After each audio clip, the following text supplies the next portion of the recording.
Hello viewers, আসসালামু আলাইকুম। আমি বাংলাদেশি ব্লগার রুবা অরিন। আজকে আমি ব্লগটি শুরু করলাম সকাল থেকেই। আকাশের ভিউটা দেখেন কেমন মেঘলা হয়ে আছে। তো এটার মধ্যেই আমরা নাস্তা করে নিলাম, সকালে ব্রেকফাস্ট করে নিলাম। আর এখন খুব শীত পড়েছে ২ দিন ধরে। বাচ্চাদের স্কুল বন্ধ, অনলাইনে ক্লাস হচ্ছে। তো নাস্তা শেষ করে তারপর আমি চলে আসলাম রান্নাঘরে। আর আজকে আমি করব হচ্ছে চিংড়ি মাছের কোপ্তা করব। তো সেজন্য আমি চিংড়ি মাছগুলো ভালো করে পরিষ্কার করে নিলাম। আর আমি মাথাগুলো ফেলিনি, কারণ যেহেতু ছোট চিংড়ি ভালো করে পরিষ্কার করে নিয়েছি। তার সাথে কিছু মুসুরের ডাল ভিজিয়ে রেখেছিলাম, সেটাও দিয়ে দিলাম ভালো করে পরিষ্কার করে ধুয়ে। আর এটা আমি ব্লেন্ড করে নেব, ভালো করে ব্লেন্ড করে তারপর একটা বাটিতে আমি ঢেলে নিচ্ছি। ব্লেন্ড করা হয়ে গেছে। আর এখন আমি এখানে সব রকম মশলা মিক্সড করে নিব। হলুদ মরিচের গুঁড়ো, তারপর ধনে গুঁড়ো, জিরে গুঁড়ো, গরম মশলার গুঁড়ো, আর হচ্ছে আদা রসুনের পেস্ট, তারপর কুচনো পেঁয়াজ, কাঁচামরিচ, আর হচ্ছে বেশি করে ধনেপাতা দেব, কারণ ধনেপাতার ফ্লেভারটা কিন্তু খুব ভালো লাগে এখন শীতের দিন। আর প্রচুর পাওয়া যাচ্ছে ধনেপাতা, সেজন্য দিলাম একটু বেশি করে। আর পরিমাণ মতো লবণ দেব। এটা যার যার স্বাদ অনুযায়ী আপনারা দিবেন, যে যেমন খান লবণ। তো আমি এটা ভালো করে মিক্সড করে নিলাম। আর চুলোতে একটা কড়াই বসিয়ে দিয়েছি তেল দিয়ে পরিমাণ মতো। তো গরম হয়ে গেছে তেলটা। তারপর আমি এখানে আমার কি বলে, গোল আকৃতি করে আমি এখানে এই কোপ্তাগুলো দিচ্ছি।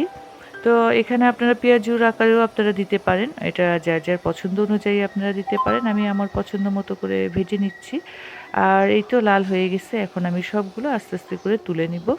তারপর এটা আমি একটু রান্না করব পেঁয়াজ দিয়ে। আমি শর্টকাটে দেখাচ্ছি, আপনাদের সাথে শেয়ার করছি, কারণ এরপর আমি একটা পিঠের রেসিপি আপনাদের সাথে শেয়ার করব। আজকে শুধু রান্নাই দেখাবো। এই তো আমার সবগুলো কোপ্তা ভাজা হয়ে গেছে। আর এখানে আমি চুলার মধ্যে পেঁয়াজটা লাল করে ফেললাম, ২ টো তেজপাতা দিয়ে লাল করে। তারপর এখানেও আমি সব রকম মশলা দিয়ে দিলাম। দিয়ে আমি এটা একটু মশলাটা ভালো করে কষিয়ে নেব। নিয়ে একটু পানি দিব, দিয়ে মশলার গন্ধটা যেন না আসে সেজন্য ভালো করে কষিয়ে নিচ্ছি। কারণ হচ্ছে মশলার গন্ধটা থাকলে কিন্তু খেতে ভালো লাগে না। এটা ভালো করে কষিয়ে নিলেই ভালো লাগে। তো এই তো আমার কষানো হয়ে গেছে। এখন আমি কিছু টমেটো দিয়ে দিলাম। টমেটো কেটে রেখেছিলাম। যেহেতু এখন টমেটো প্রচুর পাওয়া যায়, তো টমেটো কিছু দিয়ে দিলাম। আর টমেটো দিলে কিন্তু তরকারির স্বাদটা আরও বেশি বেশি বেড়ে যায়। টমেটো, তারপর হচ্ছে ধনেপাতা, এগুলো ব্যবহার করলে। আর আমি এখানে কোপ্তাগুলো দিয়ে দিলাম, ভেজে রাখা কোপ্তাগুলো, কিছু কাঁচামরিচ দিয়ে দিলাম। দিয়ে ভালো করে নেড়েচেড়ে, আর ধনেপাতা দিয়ে দিলাম। নেড়েচেড়ে নামিয়ে ফেলবো, কারণ এটা তো ভাজাই ছিল কোপ্তা, এটা রান্না করতে বেশি সময় লাগে না। তো এই তো আমার রান্না হয়ে গেছে। আমি এখন এটা আমাদের দুপুরের জন্য করলাম। তারপর আমরা খাওয়া-দাওয়া শেষ করে এখন আমি একটা পিঠের রেসিপি আপনাদের সাথে শেয়ার করব। সেটা হচ্ছে সেমাই পিঠে। আর এখানে হচ্ছে আমি চালের গুঁড়ো দেখালাম। আর চালের গুঁড়োটা মানে কাই করার জন্য এখানে আমি পরিমাণ মতো পানি দিয়ে দিলাম। আর হচ্ছে আ পানিটা ভালো করে ফুটে উঠলো। আর আমি এখানে একটু লবণ দিয়েছিলাম, সেটা স্কিপ হয়ে গেছে। আর আমি চালের গুঁড়োগুলো দিয়ে দিলাম। দিয়ে আমি কাইটা করে নিচ্ছি।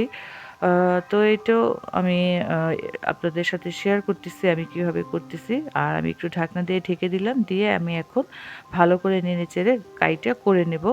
তো এই তো আপনাদের সাথে আমি আ শেয়ার করতেছি, একটু দেখাচ্ছি আপনাদের। পিঠে আসলে আমরা সবাই পারি কম বেশি। তো তারপরেও শীতের পিঠে যখন ঘরে তৈরি করছি, তো ভাবলাম একটু ক্যামেরা বন্দি করে নিই। একটু সবার সাথে শেয়ার করে নিই। কারণ এগুলো আমরা সবাই এখন শীতের মধ্যে সবাই আমরা আ বানাচ্ছি এবং খাচ্ছি। তো আমার আ কি বলে, আ ডোটা খুব সুন্দর হয়েছিল। একদম সফট হয়েছিল। আর খুব আ বেশি মরতে হয় নাই। খুব ভালো হয়েছিল ডোটা। তো আমি চুলা থেকে এখন নামিয়ে নিয়ে আসছি। আমি একটা আ পেয়ালার মধ্যে সুন্দর করে ঢেলে নিচ্ছি। ঢেলে নিয়ে তারপর আমি এটা কাইটা তৈরি করে নিব হাত দিয়ে। আর আপনারা একটু বুঝে তারপর করবেন। কারণ হচ্ছে প্রচুর গরম থাকে, যেন হাতের মধ্যে না লাগে সেরকম করে আরকি ডোটা করতে হবে। তো আমি একটু কমিয়ে নিলাম। নিয়ে আমি অর্ধেক, অর্ধেক করে তারপর আমি করলাম। কারণ একসাথে তো এতগুলো করা যায় না। যেন হাতের মধ্যে না লাগে ওইভাবেই আমি বুঝে, বুঝে আমি করে নিলাম। তো এইভাবে আস্তে আস্তে করে আমি সবগুলো ডো তৈরি করে নিলাম, মানে মথে নিলাম ভালো করে, কারণ মথার মধ্যেই কিন্তু পিঠের সফটনেসটা চলে আসে। যত ভালো করে কাইটা হবে ততই কিন্তু পিঠাটা খেতে ভালো লাগবে, আর হবেও আর কি সুন্দর, নরম হবে আর কি। তো আমার সবগুলো আমি আস্তে আস্তে করে ডো তৈরি করে ফেললাম।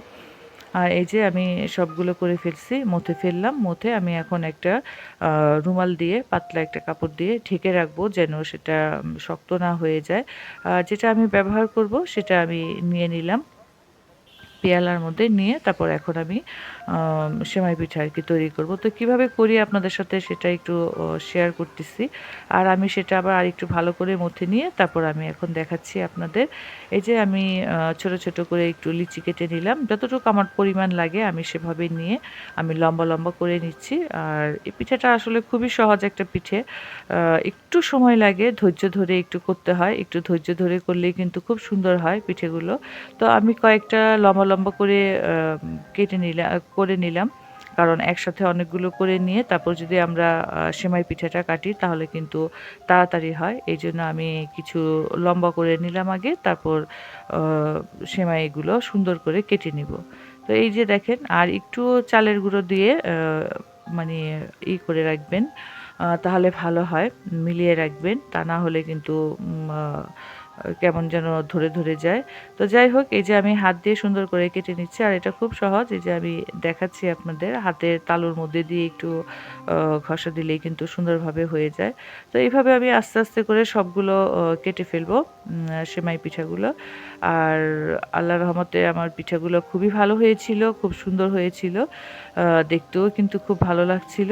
আর আমি মানে করছিলাম, আমার নিজেরও খুব ভালো লাগছিল যে কাইটা খুব ভালো হয়েছিল বলেই খুব সুন্দর করে সেমাই পিঠাগুলো তৈরি হচ্ছিল, মানে একটার সাথে একটা লাগতেছিল না। আর অল্প সময়ের মধ্যে অনেকগুলো পিঠা হয়ে গেছে, কারণ আমার ঘরে তো আসলে লোক কম, আমি আর আমার মেয়ে, তো আমি একাই সবগুলো তৈরি করে ফেলছি, বেশি সময় লাগেনি আমার করতে, প্রায় ১ থেকে ১.৫ ঘন্টার মতো লেগেছে।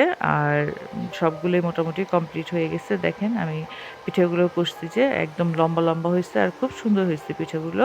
তো এটা আমি কিভাবে রান্না করব সেটাও আমি আপনাদের সাথে শেয়ার করব। তো আমি একটা পাত্রের মধ্যে সুন্দর করে তুলে একটু ছড়িয়ে দিলাম, যেন শুকিয়ে যায় আর কি, একটার সাথে একটা না লাগে। আর অনেকগুলো পিঠাই তৈরি হয়েছিল। তো যাই হোক, এখন আমি এটা রান্না করব। কিভাবে রান্না করি সেই প্রসেসিংটাও আমি আপনাদের সাথে শেয়ার করব সেমাই পিঠার। আর খুব ভালো হয়েছিল পিঠাটা, তৈরি হয়েছিল। আর আমি এখানে খেজুরের গুড়, চাকার যে গুড়টা আছে সেই গুড়টা ব্যবহার করেছি, আর এটা ছিল নারকেল কোরানো। আমি একটা প্লেটে ঢেলে নিয়েছি। তো এখানে আমি আজকে হচ্ছে গুড় দিয়ে করব, আর আ পানি দিয়ে করব, মানে শিরা দিয়ে করব। এখানে আমি দুধ ইউজ করব না, কারণ দুধ ছাড়া করব। সবাই তো দুধ সেমাই পিঠা তৈরি করে। আমি আজকে শুধু গুড় দিয়েই তৈরি করব। তো এই পিঠাটা খেতে কিন্তু খুবই ভালো হয়। দুধ আর হচ্ছে নারিকেল দিয়ে আমি করব। আর এই যে আমার গুড়গুলো একদম কি বলে গলে গেছে। আমি আপনাদের দেখাচ্ছি। আমি নেড়ে-চেড়ে দেখাচ্ছি। কিছু কিছু আছে এগুলো গলে যাচ্ছে আর ফুটে উঠতেছে। আর এত সুন্দর ফ্লেভার বের হচ্ছিল গুড় থেকে, যে বলার মতো না। আর আমি এখন পিঠেগুলো সব ছেড়ে দিচ্ছি। আমার যেহেতু গুড়টা মানে শিরাটা ফুটে উঠছে, আর আমি এখন ছেড়ে দিলাম পিঠেগুলো, আর পিঠেগুলো ফুটে উঠতেছে, তার উপরে আমি নারিকেলগুলো দিয়ে দিলাম। দেখেন কত সুন্দর একটা কালার এসছে, এত সুন্দর, আর খেতে এত টেস্ট হয়েছিল কি বলবো, খুবই মজা হয়েছিল।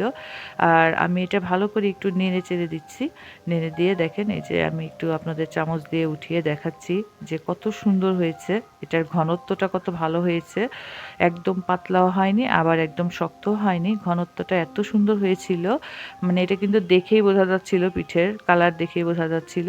তো আমার মেয়েকে বললাম, তুমি কোচিংয়ে যাবা, পড়তে যাবা, তুমি একটু টেস্ট করে যাও, দেখো কেমন হয়েছে। তো ও খেয়ে বলল, আম্মু খুবই টেস্ট হয়েছে। এই তো আমরা টেস্ট করলাম, আমিও খেয়ে নিয়েছিলাম, আসলেই খুব ভালো হয়েছিল।